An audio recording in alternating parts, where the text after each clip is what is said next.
Roadmap is one outcome of work that has been ongoing over the past few years. This includes the CZI Rare as One grant.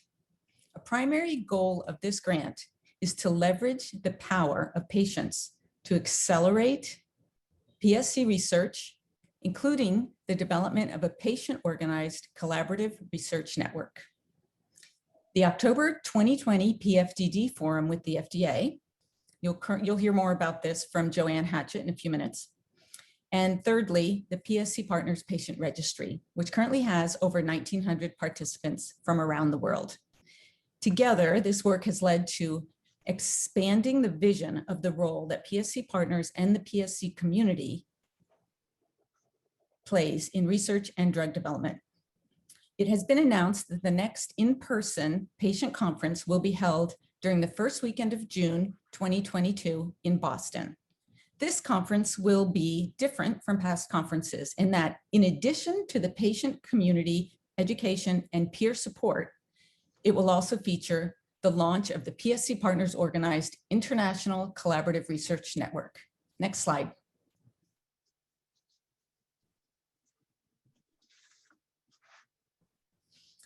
So with that background, let's revisit the goals of Roadmap: accelerating progress to find therapies and a cure by educating the patient community on the research landscape, broadening the researcher base and strengthening multi-stakeholder communication, and creating opportunities for researchers and clinicians to engage in meaningful discussions with an informed patient community. Next slide, please. Practically, what does this look like? We'll be hosting a series of Roadmap meetings over the coming year with 5 major topic areas and 2 meetings for each topic. We will start with the 101 session, which is a community-focused session like this one, and it will be followed by a 201 session with multi-stakeholder discussion. If you'd like more background on the Roadmap initiative, the webinar of the kickoff meeting is available, as well as the PFDD recording. Links can be found on the PSC Partners website. Next slide, please. Thank you for joining us, and again, welcome. Now I will hand the Zoom microphone over to Vicki Safer, founder and CEO of PSC Partners Seeking a Cure.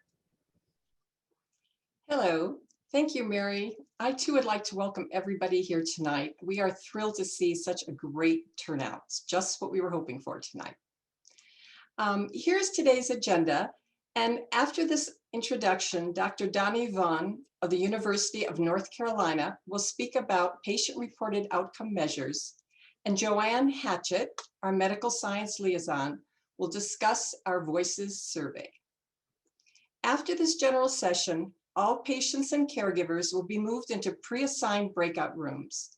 The goal in today's breakout rooms is to provide the chance for patients and caregivers to share their honest thoughts about how a particular PSC symptom impacts their daily activities and ability to function. After tonight's webinar, we are planning to summarize and analyze the information from the breakout rooms to create an article for publication.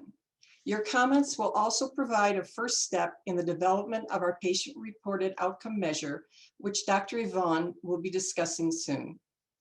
After tonight's breakout sessions are over, please stay on for a few minutes for the wrap-up with information about future events and also to fill out the post-webinar survey.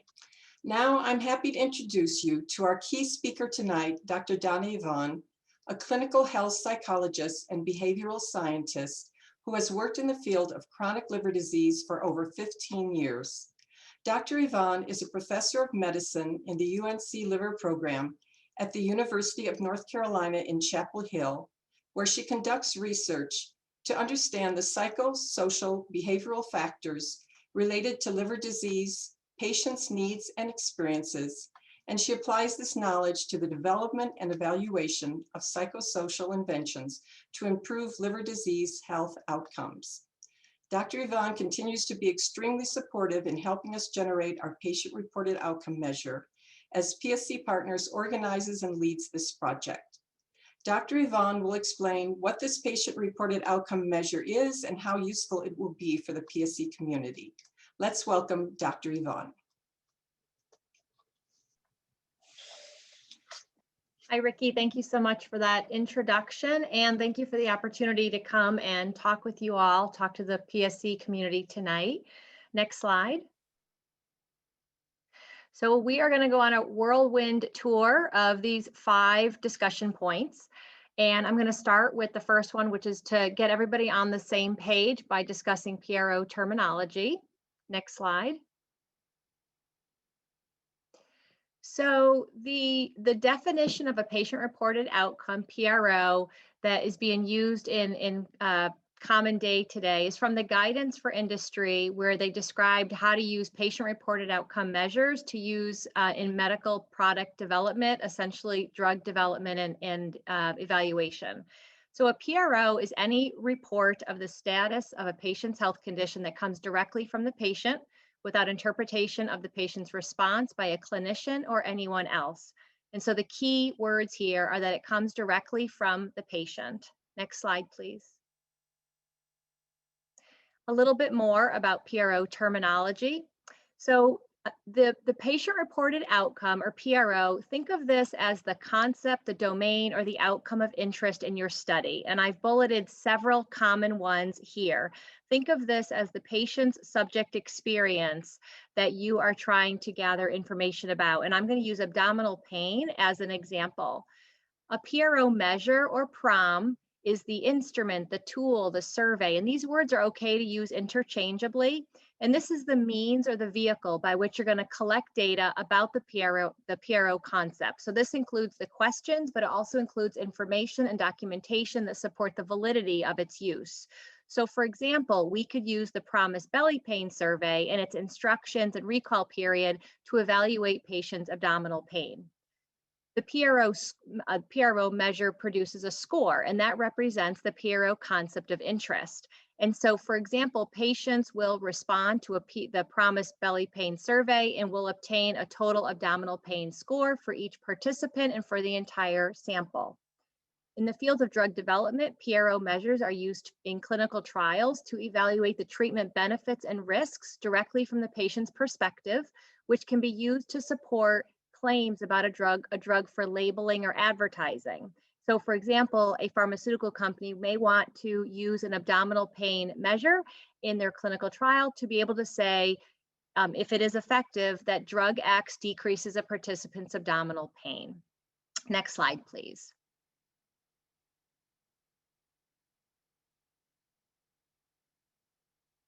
So why have PROs become so popular? So if you look at this cartoon on the left, the doctor comes in and says, congratulations, all of your tests are perfectly okay, everything's all right. And the patient, though, has a very different experience with their condition.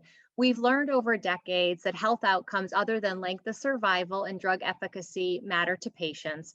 We know that survival and physiological endpoints don't always equate to better quality of life. And we also know that in research, we find a poor correlation between clinician graded and patient reported symptoms and side effects. So it's become very imperative that we understand what outcomes are important to patients and that we measure those and gather their subjective experience. Next slide.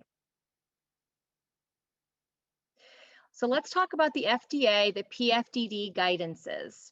Next slide.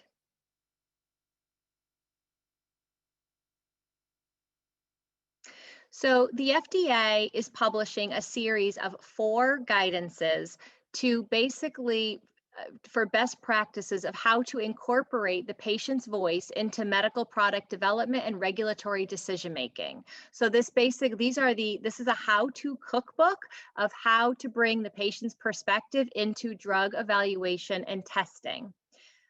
Next slide, please. So this is Guidance 1, and this is published. And Guidance 1 talks about how to collect patient experiential data and includes things like patients' experiences, perspectives, needs, and priorities related to their disease or their condition and how they feel or function with the disease or during treatment. And I've listed a couple options here for things that the FDA are interested in hearing more about in terms of patients' experiences. Next slide. This guidance also gives instructions for how the best practices for how to, the methods to collect patient data, defining your research question, defining the target population, the study design, and qualitative data collection, which is the primary mode that we'd be using. Next slide. Guidance 2 goes into more details about these types of research methods that are needed to identify and understand what's important to patients. And so one of the most important methods we use are qualitative research methods, and these are one-on-one in-depth patient interviews about a concept that we want to understand. And another option is patient focus groups. We also can use quantitative research methods, and this is survey methodology and using some of these PRO instruments to better understand patients' experiences. And there's also a type of study that you can do that's called a mixed methods. It blends qualitative and quantitative research methods. Next, please. Guidance 3 talks about how to select, develop, or modify a fit-for-purpose clinical outcome assessment for a drug trial. So let's talk about this a little bit more. Next slide, please. So there are 4 different types of clinical outcome assessment tools, measurement tools that you can use in a clinical trial. We're talking about PRO tools, measurement that's from the patient status from their perspective. If you are not able to collect reliable data with a PRO, so for example, for children or for people who maybe have cognitive impairment, you could use a clinician reported instrument or an observer rating like a caregiver or spouse instrument to utilize to capture important data. However, in our situation here, we're going to be looking at patient reported outcome tools that capture the patient experience directly from the patients. Next slide, please. This guidance also talks about the process that you go through to select, develop, or modify a COA. So in our case, we're talking about a PRO tool. So imagine that you want to evaluate fatigue, itch, and abdominal pain in the context of a drug trial for PSC.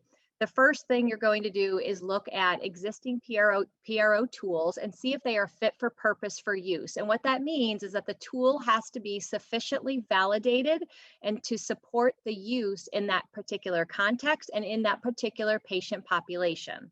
So if yes, there is a tool that's being used and you're using it in the original context, so maybe with the original population or drug or purpose, if you're using it that way, then that's great. You can use that existing tool. There's no additional work that's needed. If no, then you're asking the question, can this existing tool be used as is for a new context, maybe a new population? Can we move this tool from children to adults or from PBC to PSC? If the answer is yes, and again, this does require stakeholder engagement. This requires survey developers and patients coming together to make these decisions. If the answer is yes, then that existing PRO tool can be used as is. If the answer is no, then you're asking, can the existing PRO tool be modified for this new context? If the answer is yes, you seek with survey developers to modify this existing tool. And if no, you're looking to develop a new PRO tool. Next slide. Guidance 4, I'm not going to talk about much, but this is basically the analysis of any of the COAs as endpoints for FDA decision making. Next slide.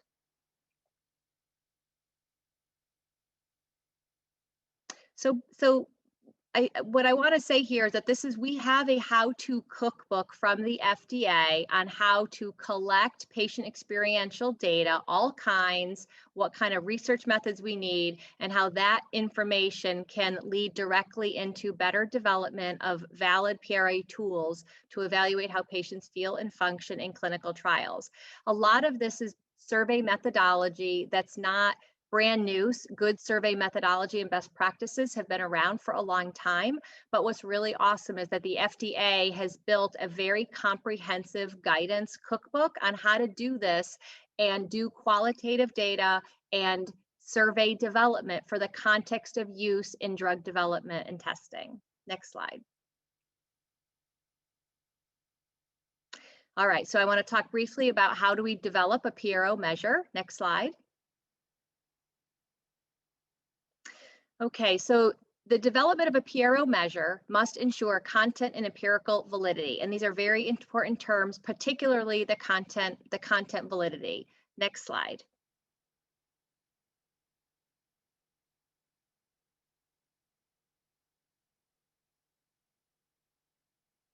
So whether you are developing or modifying a tool, you're going to start off with conducting several patient interviews to elicit patients' description of that PRO concept that you want to generate in items for your tool. So say the PRO concept is fatigue or abdominal pain. You're doing a series of interviews. You're basically getting patients' experiences in their own words, and this helps to ensure the content validity of the measure. Content validity means that the measure contains items that are going to cover all important aspects of that concept that it's intended to measure, and that it is fully representative of the target population's experience. So if there are aspects of this where we want to talk about symptom severity, frequency, duration, life interference, you want to be able to capture a lot of that stuff on the measure. Next slide. After you have your interview data, with that information, you develop your first draft of a PRO tool. Next slide. And then you go into a series of conducting multiple iterative cognitive interview rounds with a separate group of patients. And here you're trying to obtain the patient's feedback and their understanding of the instructions and the item content, the recall period, and the response options. I think of this as kind of you're looking to do iterative rounds until you get patient approval that that tool really represents how they feel and experience that particular symptom or outcome. Next slide. After that time, the survey needs to undergo validation testing. Essentially, we need to do empirical testing of its psychometric properties. And here we're talking about its reliability and its validity. Basically, and this is just a lot about how does the scale perform? Does it perform well? Do the items on the measure all measure the same construct? Do they hang together well? Are they related? Is this survey related to other measures like it and not dissimilar measures? So you go through that process. And then when you're done, you have a PRO tool that is ready for use. Next 2 slides, please. There you go. Perfect. Thank you. So one of the things I really want to impress upon is that the patient engagement in these early stages of PRO development are absolutely essential. It is this combination of input from your target population for item generation and evaluation of the patient's understanding through the cognitive interviewing. This is what provides the required evidence of content validity for that survey or that PRO tool. Without adequate documentation of patient input, a PRO tool's content validity will likely be questioned. Next slide. All right, let's talk about PRO concepts and instruments found in PSC studies up through 2019. Next slide. We conducted a study a couple years ago. I was interested in trying to understand what are all of the PRO concepts, what symptoms, quality of life, what concepts are described, and what PRO instruments are currently being used in the PSC and PBC patient population research studies. We looked at studies through 2019, studies that mentioned a patient reportable concept or a PRO instrument in the methods and results section was reviewed. Next slide.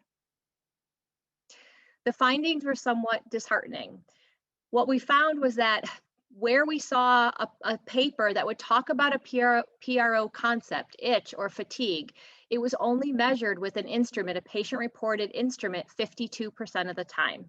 The other 48% of the time, that information of that fatigue or itch came from medical records or came from the clinician's judgment of that symptom, not patient-reported.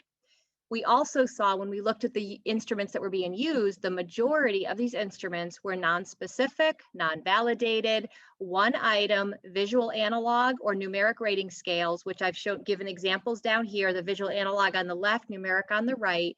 And there was, of course, no mention of content or empirical validity that these were ever built with PSC patients or evaluated in them. Next slide. No PRO tool has been developed for PSC patients until 2018, and very few qualitative studies are out there to describe patients' experiences with what it's like to live with PSC or going through treatment or anything like that. Very, very few, maybe 2 or 3 studies. Next slide. So Gilead funded and developed a PSC Pro instrument in 2018. They did have a drug that was in development, and that publication does describe going through this process. The instrument has 42 items. Module 1 is 12 PSC items, and Module 2 is the impact of those symptoms on 7 life domains like physical functioning, social functioning, emotional functioning. Next slide. This is a picture of the PSC symptoms. This is a picture of Module 1. So at the top, you can see the response set goes from each of these items is scored 0, no symptoms, to 10 symptoms as bad as you can imagine. So for each of these items, you would go through and rate it a 0 to a 10. The numbers from 1 to 9 do not have any words with them. So just the 0 and the 10 do. And the recall period for these symptoms is the past 24 hours. So the way you get this score is that each symptom is scored 0 to 10. The 10 symptoms are summed into a total symptom score that will range from 0 to 120. So all 12 symptoms are aggregated into one total symptom score. So think about that. As you look through these and you think about when you've experienced your own symptoms, you think about what clusters together, what hangs together, and when we aggregate that into a total symptom score, what might we get? Next slide. The FDA has expressed in their guidances a little bit of concern about these multi-domain concepts. This is a multi-symptom concept of symptoms in general, a total symptom score of symptoms. When a score is driven by one single responsive item, let's say physical tiredness, and other important items like itch or abdominal pain don't show improvement, you cannot make a general claim about that concept. You can't say improvement in symptoms. That can't be supported because everything has been aggregated. Now, it's possible that you can go back and look at each of these single items. One thing for the community to think about is, do you want itch evaluated with like number 4, one item, or is itch or abdominal pain or fatigue more complex and does it need more items for that? Some other issues that could come up for this measure is that the recall period is 24 hours. And in a trial, if you're using this instrument every day, you can collect that data. But if you give this instrument once for 30 days, you're only getting one recall period. So the recall period and the assessment frequency need to harmonize. The other issue is that when a patient sees 0 to 10, and there's no words that anchor 1 through 9, what's the difference between a 2 or a 3 or a 6 or a 7? There are PRO tools that have smaller response items, and they have words that are linked to the numbers, the 1 through 5. So this survey is being used in clinical trials. No results have been published. We don't know how it's going to perform. But there are some, perhaps maybe some concerns with an instrument like this. Next slide. There are existing PRO instruments to measure itch. I've just put 3 of them here. If you look at the 5D itch on the right, that's an example of a different type of response set where there's words under like degree, not present, mild, moderate, severe, unbearable. There's words with the responses. And sometimes those are a little bit easier for patients to evaluate. So survey developers and patients with PSC can come together and make decisions as to whether are any of these good enough for the context? Do they need to be modified, or do we need to develop a new PSC itch tool? Next slide. Same thing for measuring abdominal pain. There are other measures out there that exist. So it's up to the PSC patients and survey developers and people coming together to figure out, do any of these reflect experiences? Or these have to be modified or develop a new PSC abdominal pain measure? Next slide. So just wrapping up, just my ideas for future qualitative and quantitative research for PSC that regards PROs. I really think it's important to systematically collect and disseminate PSC patient experiential data. A lot of kind of, just generic ideas here on the left. We have the qualitative research methods and the quantitative. This is how we capture this information. I think it's really important to get more of these papers out there to get your voices heard. And I think that's going to help move the field of PSC research forward. Next slide. This is a list of more recent papers that have been published. There are a few qualitative papers that have included, 4 or 5 patients with PSC. There's a couple of review papers. All of this information is growing, and all of this information will help to inform the development of a PRO instrument for PSC clinical trials. Next slide. And I'll just wrap up by saying that with PSC Partners as an organization and following the FDA cookbook for how to do this, we need to identify concepts and outcomes that are important to patients. We need to publish those because they have merit in and of themselves. That information is going to help us with PRO measurement selection. We collect and analyze that PRO data. We disseminate those findings broadly to the scientific communities, patient organizations, et cetera. And over time, this type of research program, I think, is going to help improve healthcare and health outcomes for people living with PSC. And I'll stop there. Thank you. Donna, thank you so much. This was an informative talk, and it's a pleasure to have you here. We will answer any questions in the chat, so please put in your questions for Donna. I'd like to introduce myself. I'm Joanne Hatchett, PSC Partners Medical Science Liaison. And as we discuss PSC symptoms today, I would like to connect the current roadmap webinar with what PSC Partners has been doing to enhance PSC research and drug development. Next slide. Almost 10 years ago, the FDA, Food and Drug Administration, decided their priority was to focus on the patient's voice, to increase understanding of the patient's experience and include that information to improve drug development efforts. The goal was to have the FDA, pharma, researchers, and clinicians hear directly from patients and caregivers to understand how symptoms affect PSC patients' daily lives, specifically how they feel and function, and to learn about how treatments or the lack of treatments for PSC affects them. In October 2020, PSC Partners held a successful externally led Patient Drug Development Forum, PFDD. To prepare for the PFDD, PSC Partners developed the Our Voices survey, which covered how PSC symptoms affect how PSC patients feel and function, and how their symptoms impact activities and emotions. We also asked their thoughts on clinical trials and more. At the time of the PFDD, 811 PSC Our Voices surveys were completed. We shared this survey information through our PSC Partners patient registry. Next slide.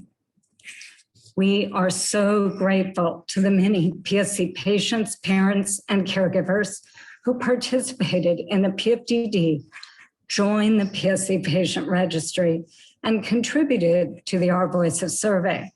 By joining the registry, you have made your voice loud and clear.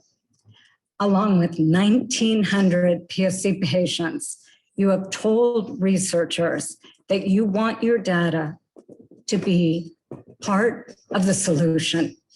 Now I'd like to share some brief findings from the Our Voices survey. Next slide. PSC symptoms in the past 6 months and at their worst. This slide shows a comprehensive view of PSC symptom impact over the past 6 months in the blue bars, and when PSC was at its worst are shown in the maroon bars. Let's focus on the first symptom, PSC fatigue.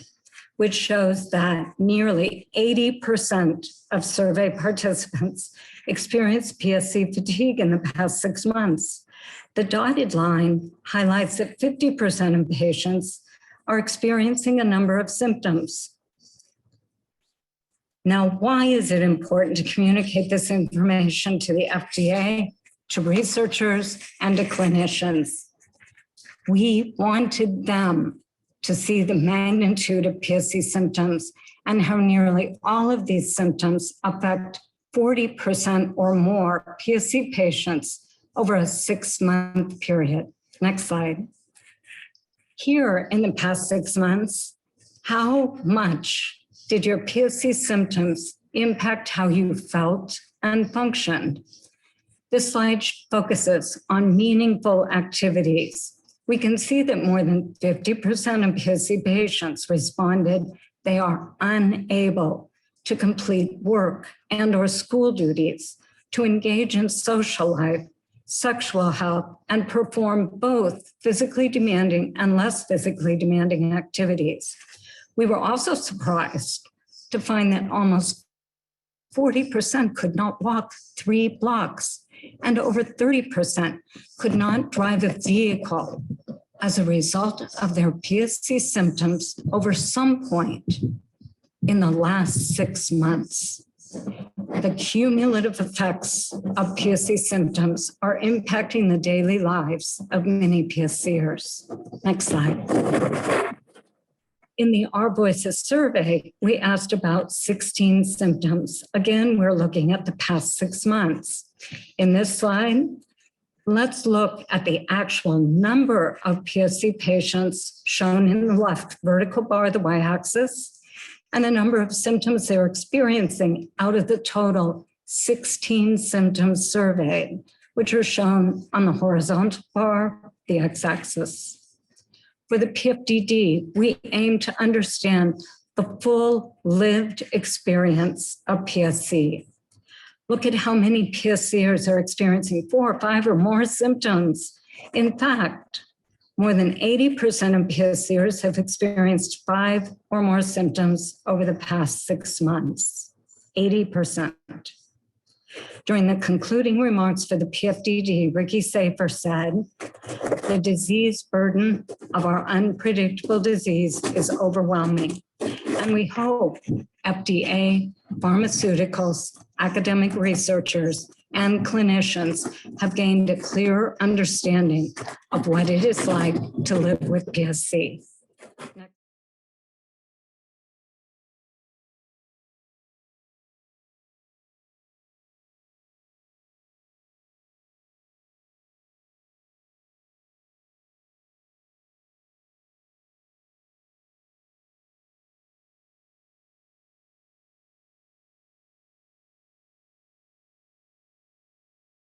A huge thanks to all our patients and caregivers who have been really open to sharing details about the difficulties of living with PSC symptoms. I know our group was just fantastic. We had some really great discussions, and I think we've probably put together some really important information for Dr. Yvonne, so thank you. And you have all helped us accomplish a really beginning step in the development of our PRO measure. We couldn't have done this without the help from each and every one of you. And as our motto says, together in the fight, whatever it takes. Huge thanks to Dr. Yvonne for her wonderful presentation tonight. And also a huge thank you to all our moderators and note takers. After we collate the information from each breakout group at our next webinar on July 8th from 6 to 7:30 Mountain Time, we will present the highlights from each of tonight's groups. Please join us for that next webinar where patients and caregivers will have the chance to talk further about PSC symptoms, but this time with researchers and clinicians discussing it with us. Next slide, please. Here are some reminders about current and future programs of interest. Please visit our website at pscpartners.org to learn more. First of all, we're very excited. June 2nd through 5th of 2022, we are finally going to have our next in-person patient caregiver conference. It will have been 3 years because of the pandemic before we were able to be together again, and we are all excited. I hope you all tried to join us. Please join the patient registry. Ideally, we would love to have every PSC patient participate. Visit links to our updated COVID-19 and vaccine information. Please think about participating in this summer's Walk 83.01. It's a really fun fundraiser. Lastly, and importantly, at the bottom of the slide and on the chat is the link to fill out our post-webinar survey. Please share your thoughts and feedback with us before you leave tonight. To access the evaluation, please click on the link in the chat, copy and paste the link into your browser. It's links.pscpartners.org/exit101. We really appreciate your responses, which help us plan future webinars. Your opinions are important to us. Enjoy the summertime and please stay in touch. It's been great to have all of you tonight. Thank you very much. Bye-bye.